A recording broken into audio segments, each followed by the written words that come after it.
Welcome to Chillin' 101. We hope this video helps. In this video, I will explain how to make rainbow rock candy. First, gather your ingredients: 2 cups of sugar, 1 cup of water, and various food colorings. You'll also need heat-safe jars, wooden skewers, and clothespins. Make sure your jars and skewers are perfectly clean.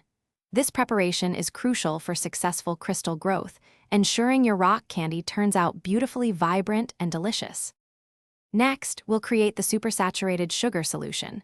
Combine 2 cups of granulated sugar with 1 cup of water in a saucepan. Heat this mixture over medium heat, stirring constantly until all the sugar crystals have completely dissolved. It's important not to boil it too rapidly.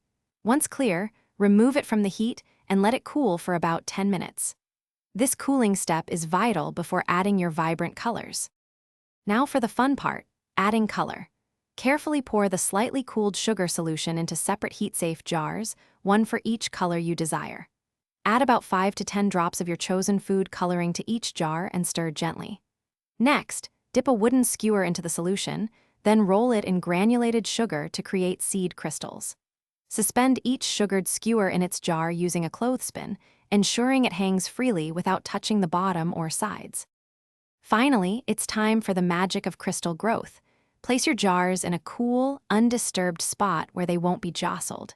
Over the next 5 to 7 days, you'll observe beautiful sugar crystals forming and growing on your skewers. The longer you wait, the larger your crystals will become. Once they reach your desired size, carefully remove the skewers from the solution. Let your rainbow rock candy dry completely on parchment paper for several hours before enjoying your sweet creation. Thanks for watching. Consider subscribing if we helped you.